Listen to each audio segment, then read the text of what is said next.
Bom dia, boa tarde, boa noite. Está começando mais um BessaniCast. Aqui está o vosso a cadeira fixa aqui já, né? Mais do que o Roman.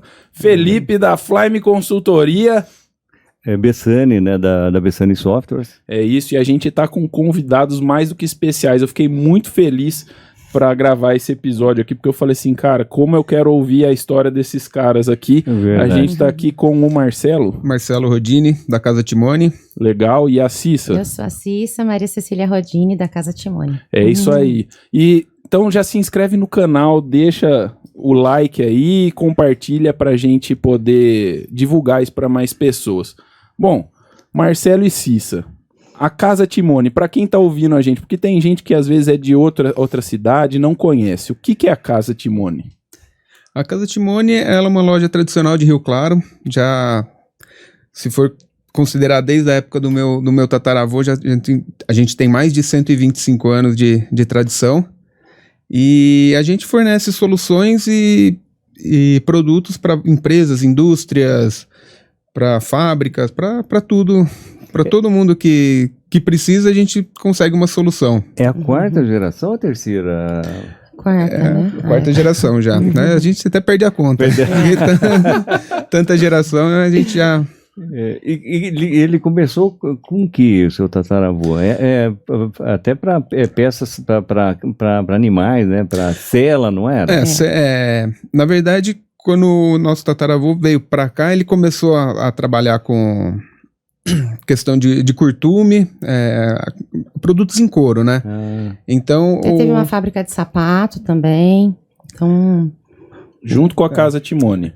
Não, na verdade... antes. Era Irmãos Timone, né? Tem essa história... Era várias coisas. Isso, Na verdade, sempre houve esse início com base no couro, né? Sendo o curtume e também uma fábrica. E daí, encurtando um pouquinho, o nosso avô, né, casou com uma filha do Timone. De um Timone, então Timone é da nossa avó, Legal. Né? E aí ele era viajante, o nosso avô, que é o Rodini, né?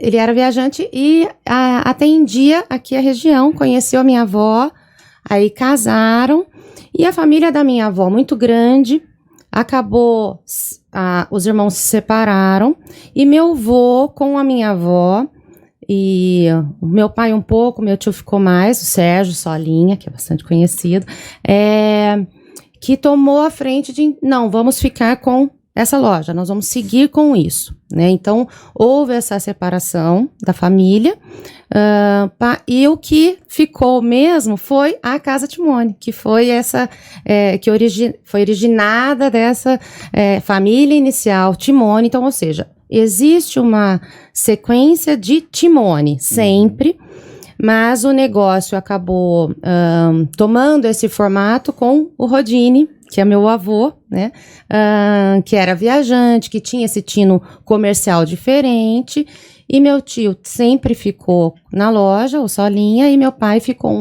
ajudava, lógico, ali, só que meu pai estudou fora, então foi... A mão vai, né? Dos italianos, né? Mas, então foi isso. E depois de um tempo que meu pai voltou pra cá, e aí a gente tá na verdade, eles são primos, né? Ela é filha do Zé Carlos. E o Marcelo filho do Sérgio. É filho do Sérgio. Que legal.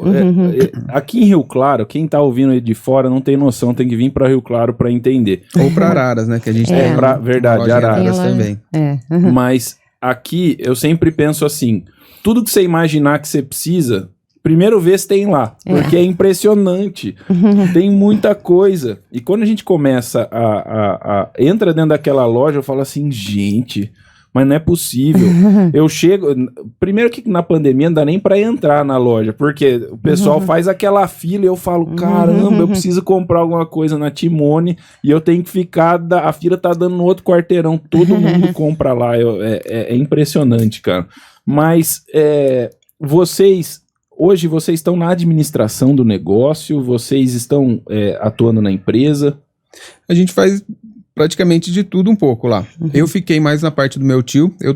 Quando a gente veio para a loja, quando eles decidiram fazer a sucessão, a gente decidiu, eu vou trabalhar com meu tio e minha prima trabalha com meu pai. Para não ter tanto Financeiro conflito. e comercial. Legal. Eu na parte financeira, de recursos humanos, um pouco assim, e a Cissa mais na parte de compra, de venda, nessa parte comercial mesmo. Que legal. E isso era algo que como que isso caiu pra vocês, assim? Vocês falaram assim, não, é algo que eu já queria, vocês já tinham testado isso, já tinham trabalhado lá de mais novos? Deixa eu só dar uma interrompidinha nesse meio À de vontade. tempo, porque o Zé Carlos, eles têm sistema com a gente faz muitos anos, né? E eu até me preocupava com isso. Falei, puxa vida, um negócio de família, né? Muito tempo. E não tinha sucessão. E eu até perguntava durante esses... O Zé Carlos está com a gente faz mais de uns 20 anos, acho ou mais. E eu perguntava, e aí? Tem o meu filho, o filho do Sérgio, né? E quem sabe um dia, mas eu não vi assim... Eles protelaram bastante, né? Trazer realmente... Então, agora a pergunta, quem protelou? Foi ele ou você? Eu acho que partiu mais... Bom, não sei. A gente teve as nossas vidas também, né? Na verdade, Inclusive, Marcelo morava fora, eu também morava fora. Eu lembro que vocês não... Quando os filhos se formaram, a ideia do meu pai e do meu tio, eles até comentaram, falaram, não vamos trazer ninguém para cá, senão vai virar um cabide de emprego.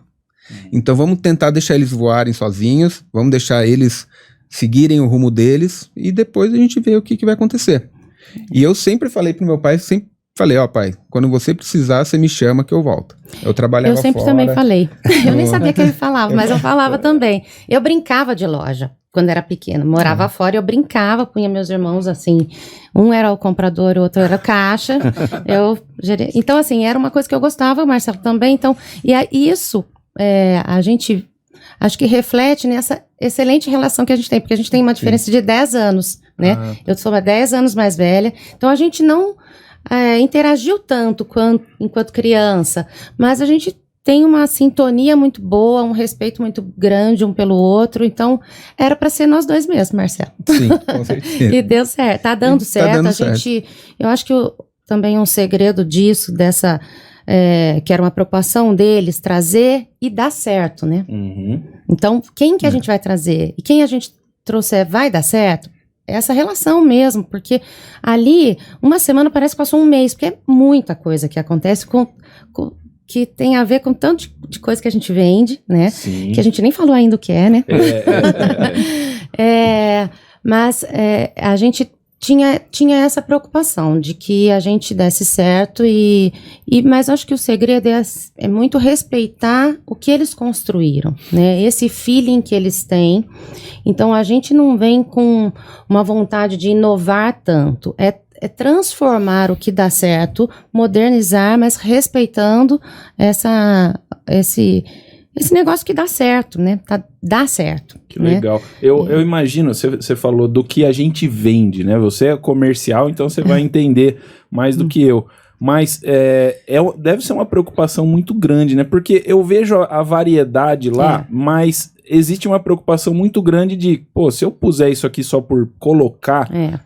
o que vai acontecer? Como que funciona essa pesquisa do que vende? Isso tem a ver com o que a gente conversou ontem, né? Até a gente, aos poucos, a gente tem que começar a avaliar, né, Marcelo? O que vale a pena a gente investir mais e começar a ter uma métrica mesmo disso, sabe? Mensurar o que vende mais, para a gente estudar melhor isso faz parte de talvez modernizar um pouquinho, porque aí vem a nossa vivência, né, do consumidor de hoje.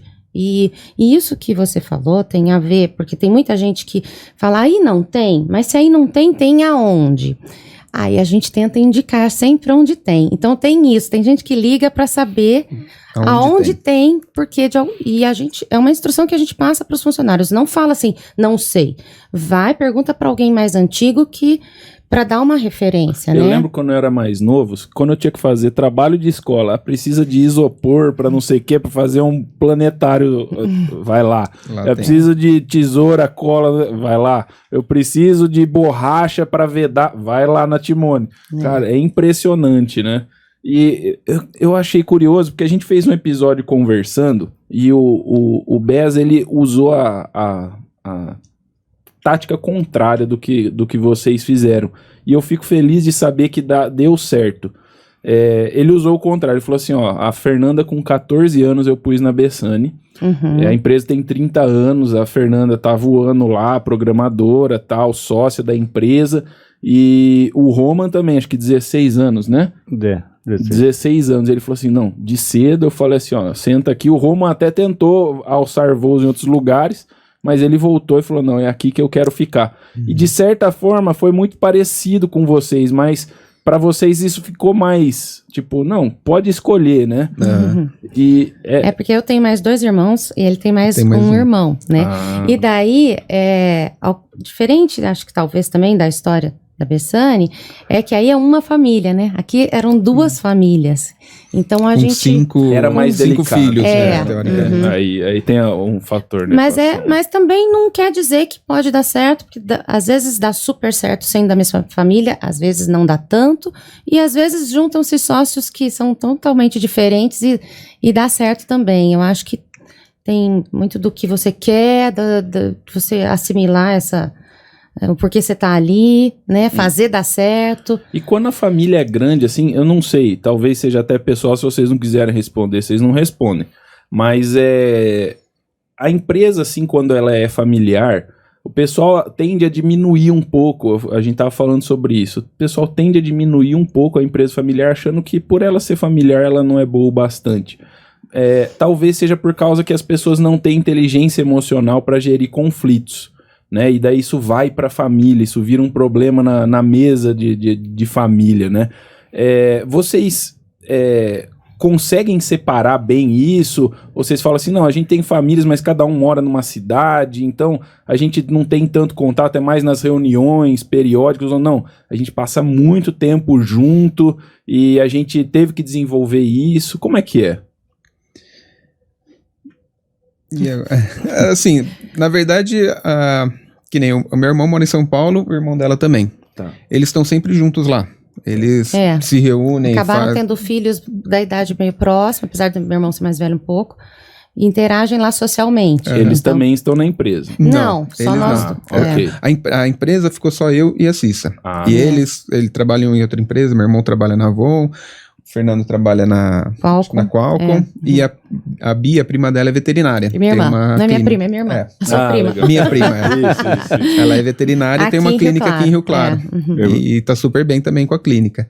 Então, assim, a loja ficou só pra gente mesmo, só que assim, a gente tá fazendo o plano sucessório, a gente tá fazendo a avaliação da loja, quanto vale a loja, tudo isso daí pra gente fazer depois a partilha. Isso daí a gente não discutiu ainda direito o que vai ser feito, como vai ser, de que forma vai ser feito isso. Isso daí a gente tá estudando, tá levantando todas essas informações para daí a gente sentar e conversar todo mundo junto. A gente preferiu contratar um profissional especializado nisso. Em avaliação de empresa. Para que a tomada de decisão tenha uma base profissional, né? Para que os outros irmãos, as famílias estejam todas bem seguras de que foi a melhor forma de fazer. Uma coisa que eu penso, assim, é que quem fica no negócio, às vezes é que eu acho que é considerado, não vou dizer diminuído, mas assim, é uma necessidade ficar.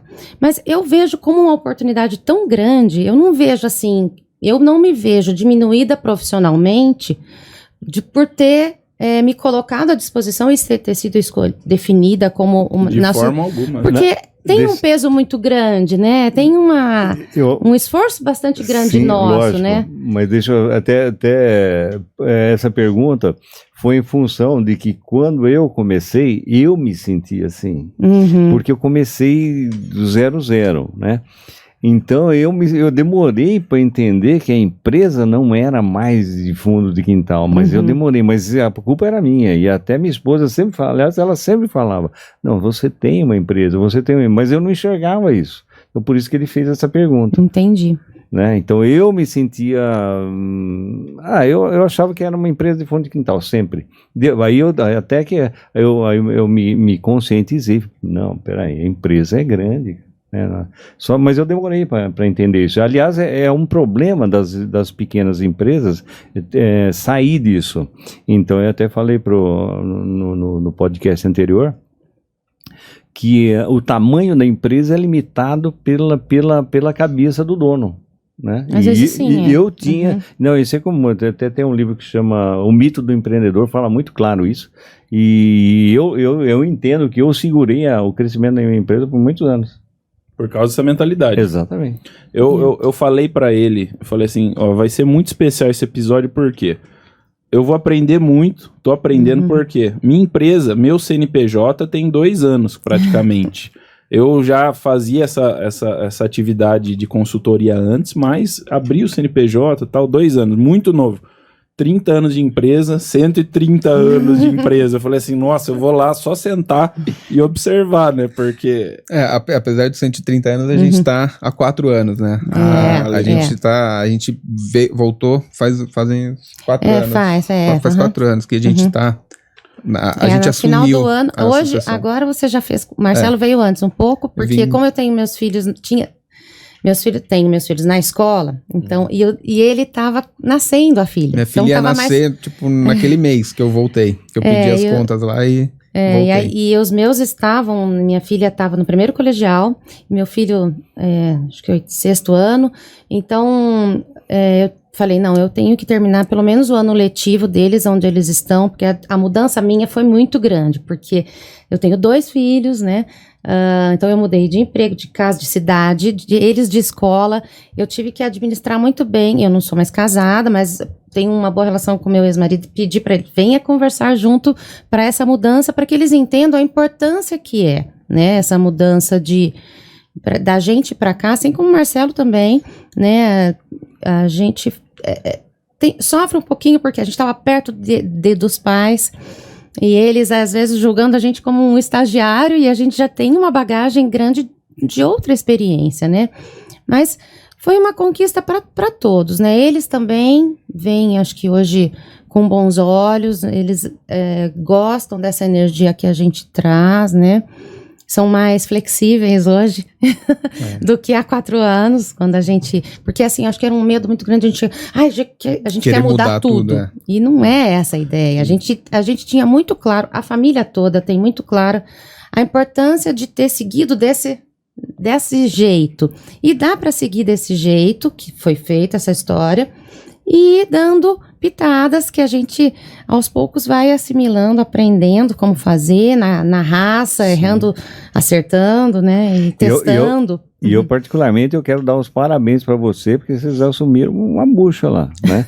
Porque que era vir de fora e pegar, eu acompanhei a história do Zé Carlos, como eu falei, né? Nós temos sistema lá há mais de 20 anos, né? Então eu acompanhei, né? Então eu falei, puxa vida, o pessoal aí vai ter bastante trabalho. Mas estão levando aí agora com o pé nas costas. E é uma visão muito madura, que você fala assim, estamos há 4 anos. Mas a gente fez um episódio com um advogado que trabalha junto comigo bastante, o doutor André.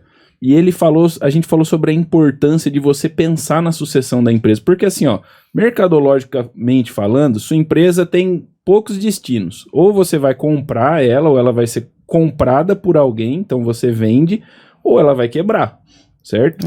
E você tem que, desde o começo dela, pensar quem vai tomar as decisões, como que isso vai ser, quando eu vender, como é que isso vai acontecer, ou eu vou passar ela para os herdeiros, quanto vai ser de cada um, quem vai tomar as decisões. E vocês já entraram numa empresa, apesar de ser pouco tempo, vocês já entraram sabendo que esse período tem começo, meio e fim. Porque ela precisa estar pronta para outras pessoas. Se não for da família, que seja outras pessoas de fora, mas alguém vai querer comprar o negócio, né? Então a sucessão é um processo quase que obrigatório, a não ser que você queira falir, né? Se quiser falir, daí não precisa se preocupar com isso. A gente... Eu até assisti, acho que um pedaço assisti desse podcast com o advogado. E eu vi uma parte que ele estava falando da divisão dos sócios. Não seria bom 50-50, porque daí ninguém toma decisão, alguma coisa assim. Foi uma pergunta do... Cara, fiquei muito feliz, cara. Veio um convidado aqui que falou que assistiu os outros episódios. Caramba, ó, se você... Qual câmera? Agora é o corte. Se você tá ouvindo e você não assistiu, corre pra assistir lá. Pelo amor de Deus, cara. Tá vendo? Faz chamada. No próximo você fala assim, se assistir, eu vou fazer uma chamada do episódio anterior. Boa. É isso aí. Se você... Então, ó, pra pegar o assunto aqui, você vai ter que assistir outro episódio. Então, daí falando de 50% para cada um, se fossem dois sócios, não é legal, porque daí não tem quem toma decisão, alguma coisa assim. Quando veio meu pai e meu tio, o meu pai, eu acho que ele já tinha um pouquinho mais do que o de porcentagem da loja. Porque era meu avô. Porque ficava meu tio e meu avô. Meu pai e meu avô. Aí, quando meu tio veio, ele comprou a parte do meu avô. Só que meu avô tinha menos que meu pai. Só que meu pai falou assim, não... Se é pra eu ficar mais porcentagem, não. Eu só aceito a sociedade se for meio a meio. Porque eu não quero que, tipo, por exemplo, você tem mais parte na sociedade, você tem que trabalhar mais. Então, foi uma coisa que ele falou, não, vai ser meio a meio, então vamos dividir meio a meio e vai ser assim. Você vê como tem várias formas das coisas darem certo, né? Então, assim, eles optaram por isso para que os dois tivessem um peso igual nas decisões e que os dois decidissem. Correto. Eu acho que o segredo não é o tamanho da cota, é decidir quais decisões vão passar, na verdade, pela competência de cada um. Olha, você é mais competente no comercial, eu não vou ficar dando pitaco, você decide o comercial. É isso daí, meu pai, tipo, o financeiro, ele nem olha, ele deixa de responsabilidade pro meu tio, agora comigo, né? E ele nem sabe quanto que vendeu, quanto que não vendeu. Na verdade, sabe, né? Mas, tipo assim... Tá vendendo, a gente tá vendendo. Mas ele não se amarra nisso. Mas não existe uma auditoria assim, constante de ver como que tá, pra conferir. É uma questão de confiança total. E eu acabo seguindo a mesma linha. Porque como eu fico com o meu tio, eu vejo assim, compramos, vendendo. E acreditamos que tá tudo certo, até porque a gente tem acesso à informação. Então, por causa do sistema, a gente tem acesso à informação. Mas tem um detalhe que é importante falar, que fez muito peso para nós dois na sucessão, nessa confiança maior na gente, que foi a pandemia, né? Porque olha só como é engraçado, né? Tudo tem os prós e os contras. Porque o que acontece?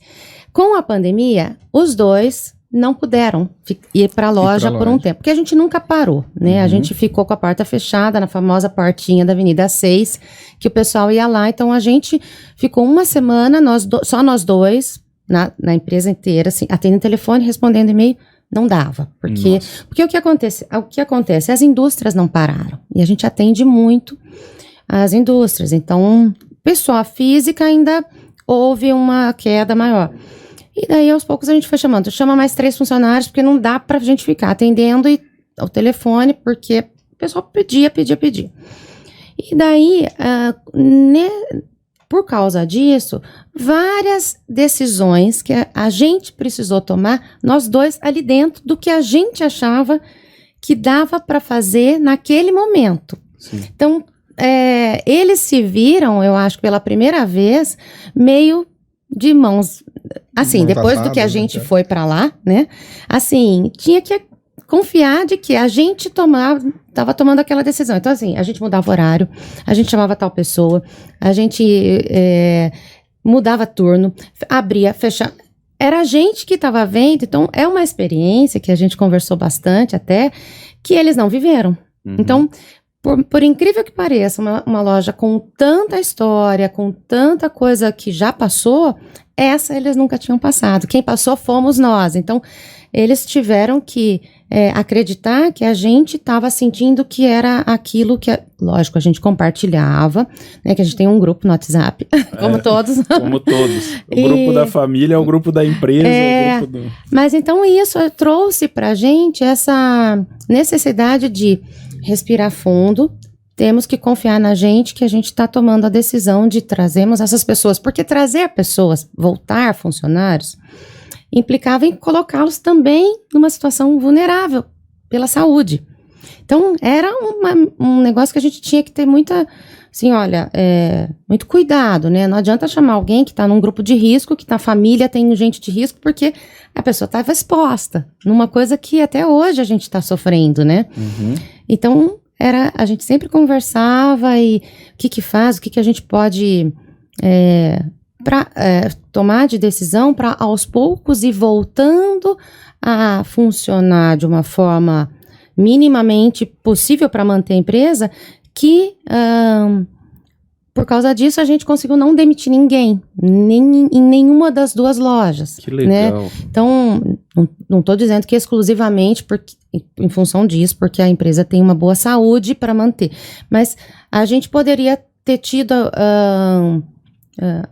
entre aspas, a opção de falar assim, não era a opção, era a obrigação fechar, né? Mas não passou pela nossa cabeça simplesmente, fechamos e não damos satisfação. É uma posição de coragem, né? Então você. A gente passou momentos de bastante pressão pessoal, né? Sim. Porque e ao mesmo tempo, ele também voltava para casa dele com a esposa e a filha, e eu também com os meus filhos. Então, a gente estava ali, né? Sempre tomando cuidado. Acho que a gente, ou se a gente teve, a gente não sabe, mas o Marcelo ainda fez um exame e viu que não... Então. Porque a gente esteve exposto o tempo todo, né?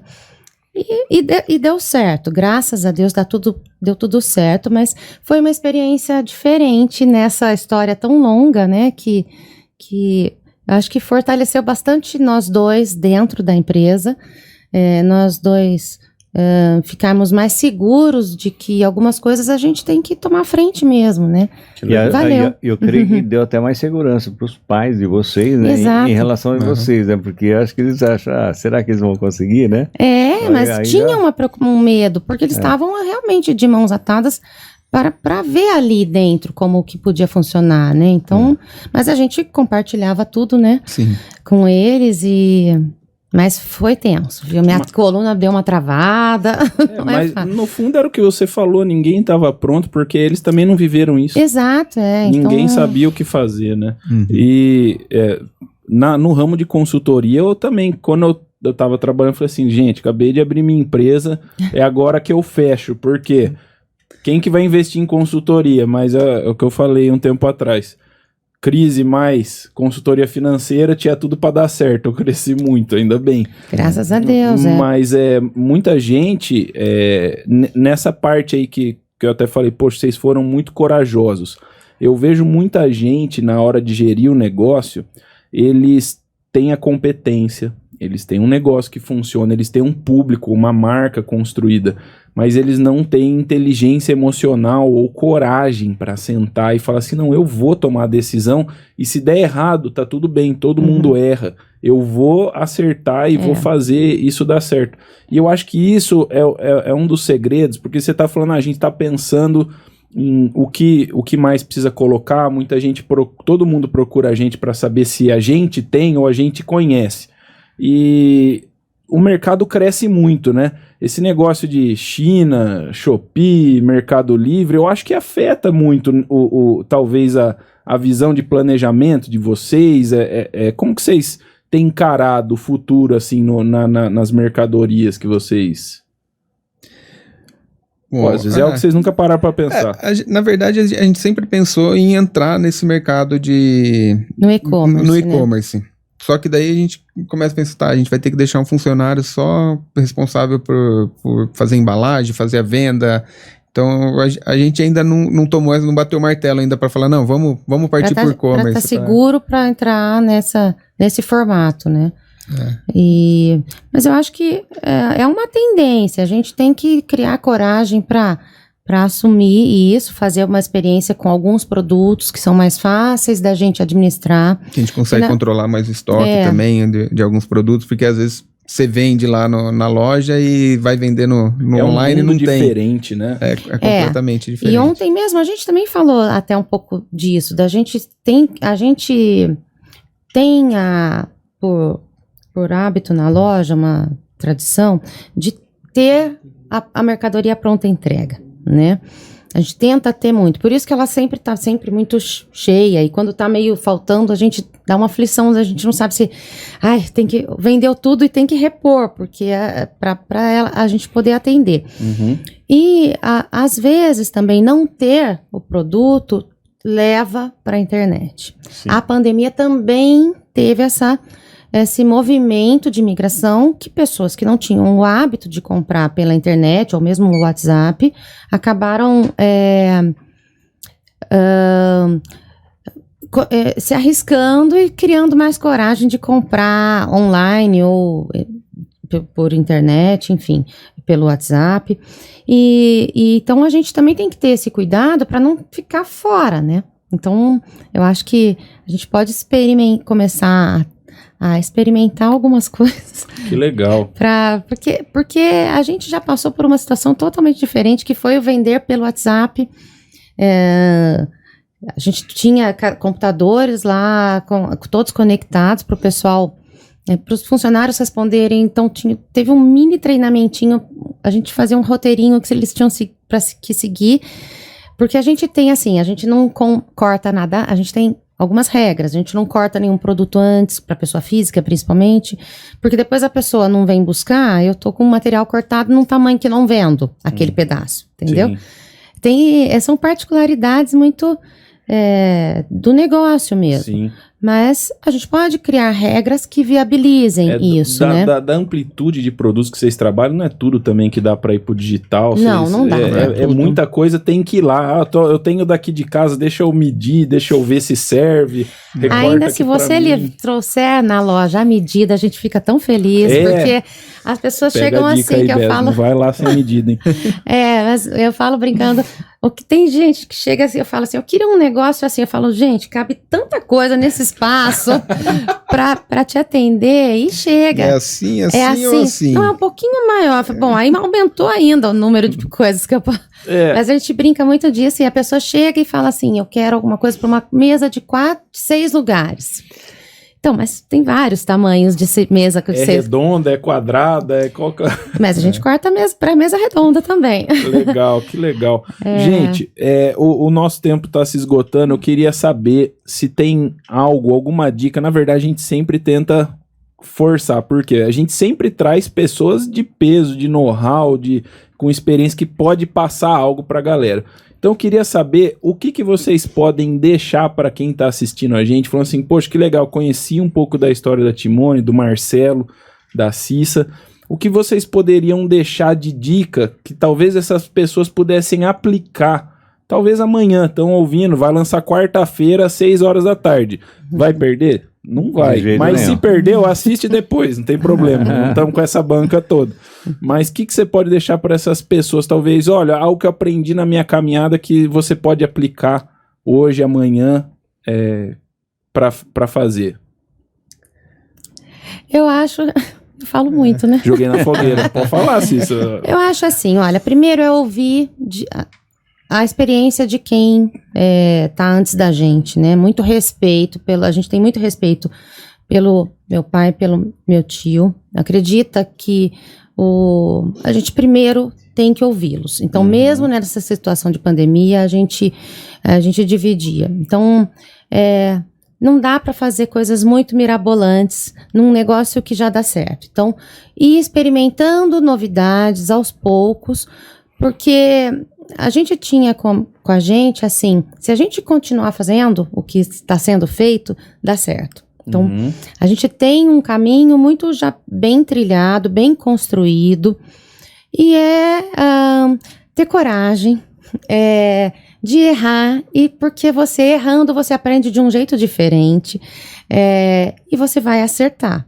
E vai construir dentro de você essa experiência, com base na sua história, no seu temperamento, na sua personalidade, no que você já vivenciou, na sua experiência, e ter humildade de reconhecer os erros, algumas falhas, algumas deficiências, mas também acreditar muito no seu potencial. Então não pode só, eu erro.